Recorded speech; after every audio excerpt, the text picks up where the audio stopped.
Medusa, yılan saçları ve taş kesen bakışlarıyla mitolojinin en korkunç figürlerinden biri olarak bilinir. Artık neredeyse Dracula ya da Frankenstein kadar popüler.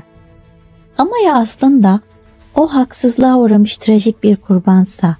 Burada işleri ilginçleştiren, gizemi oluşturan tam da bu soru. Medusa doğuştan bir canavar mıydı, yoksa canavara dönüştürülen bir kurban mı?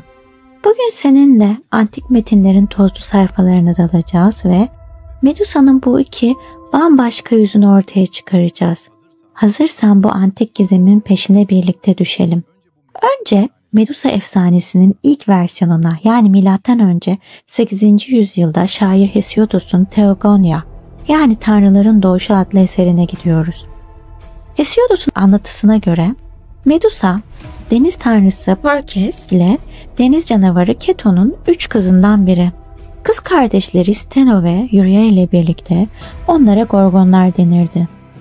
Bu kelime de antik Yunanca'da korkunç, vahşi anlamına gelen Gorgos'tan gelir. Buradaki en önemli nokta şu: Gorgonlar doğuştan canavar. Yani yılan saçları, taş kesen bakışları, korkunç yüzleri. Bunlar herhangi bir lanetin sonucu değil. Onların doğal halleri. Hesiodos, Gorgonları okyanusun ötesinde, gecenin sınırında yaşayan, insanlardan uzak ilkel varlıklar olarak anlatır.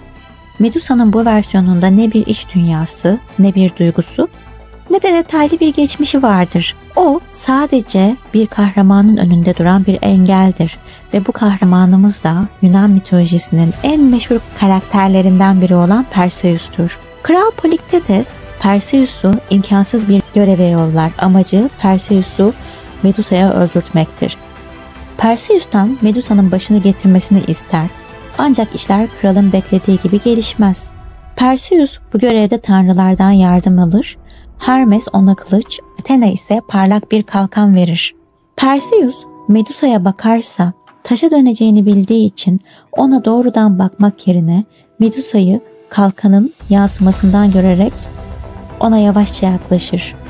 Uyurken bulur ve başını keser. Burada kritik bir ayrıntı var. Neden Medusa, neden kardeşleri değil?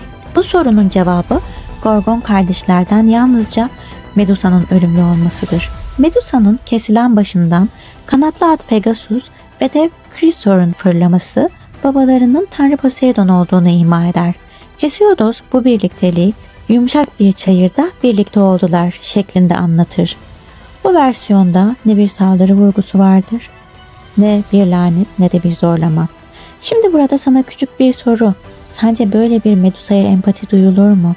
Yoksa sadece korku mu hissedilir? Yorumlara fikrini yazarsan çok sevinirim. Kısaca empati hissederdim veya korkardım yazabilirsin. Şimdi geliyoruz Medusa'nın günümüzdeki o en meşhur hikayesine. Zamanı yaklaşık 700 yıl ileri sarıyoruz ve Romalı şair Ovidius'un Metamorfoz, yani Dönüşümler eserine geliyoruz. İşte onun hikayesi, onun Medusa versiyonu bugün popüler kültürde mitoloji meraklılarının aklına kazınan Medusa hikayesi. Bu hikayemize göre Medusa başlangıçta canavar değil, aksine tanrıçaları bile kıskandıracak kadar güzel bir genç kızdır. Özellikle de herkesin hayran olduğu dalga dalga parlayan saçlarıyla ünlüdür. Medusa o kadar inançlıdır ki kendini bilgelik tanrıçası Athena'ya adamış, onun tapınağında rahibe olarak hizmet etmektedir. İşte tam da burada trajedi başlar. Deniz tanrısı Poseidon, Medusa'nın güzelliğine kayıtsız kalamaz. Onu takıntı haline getirir ve sonunda korkunç bir şey yapar. Athena'nın kutsal tapınağında Medusa'ya zorla sahip olur. Yani bu hem korkunç bir saldırı hem de kutsal kabul edilen bir mekanın çiğnenmesidir. Peki sonra ne olur? Athena kime kızar? Tabii ki Poseidon'a demek isterdim. Ama Athena güçlü tanrı Poseidon'a kızmak yerine bütün öfkesini zaten mağdur durumda olan Medusa'dan çıkarır. Athena Medusa'yı cezalandırmak için öncelikle onun o en çok gurur duyduğu şeyden, güzel saçlarından başlar. Dalga dalga saçlarını zehirli ve tıslayan yılanlara dönüştürür. Sonra Medusa'nın yüzünü o kadar korkunç hale getirir ki ona doğrudan bakan herkes taşa dönüşür. Ve en sonunda da onu dünyanın en ücra köşesine sürgün eder. Zavallı Medusa, aslında hiçbir suçu olmadığı halde bütün olanların yükünü sırtına yüklenmiş yalnız ve lanetli bir figüre dönüşür. Burada kahraman olarak bilinen Perseus'un hikayesi bile anlam değiştirir. Perseus gerçekten de Medusa'yı öldürmek için gönderilir. Ama burada Medusa'yı öldürmeye geldiğinde aslında sadece bir canavarı değil, üstündeki güçler tarafından harcanmış bir kurbanı hedef almaktadır. Ama o bunu bilmez.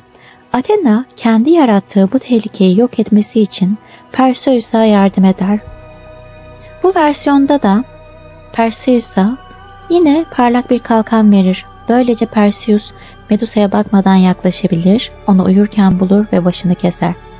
Ama biz artık şunu biliriz. Kesilen sadece bir canavarın başı değil, hikayesi elinden alınmış birinin son nefesidir. Bu versiyonun yorumu, hikayenin merkezini kahramanın zaferinden alıp kurbanın trajedisine kaydırır ve bize şu duyguyu yaşatır. Gücü elinde tutanlar korkunç şeyler yaparken bedelini en zayıf olanlar ödüyor. Böylece hikaye basit bir canavar hikayesi olmaktan çıkıp adalet terazisinin ne kadar kolay bozulabildiğini gösteren evrensel bir hikayeye dönüşür. Şimdi gelelim en baştaki sorumuza. Gerçek Medusa hangisi? Elimizde şu an iki güçlü Medusa var. Hesiodos'un doğuştan canavar Medusası ve Ovidius'un trajik kurban Medusası. Peki hangisi gerçek? Eğer en eski, en orijinal kaynak hangisi diye soruyorsak, cevap Hesiodos'un Medusası, yani ilk ortaya çıkan Medusa, kişisel hikayesi olmayan ilkel bir canavar. Ama insanlara en çok dokunan, en çok hatırlanan ve en etkileyici versiyon hangisi diye soruyorsak, o zaman kesinlikle Ovidius'un trajik Medusası öne çıkar.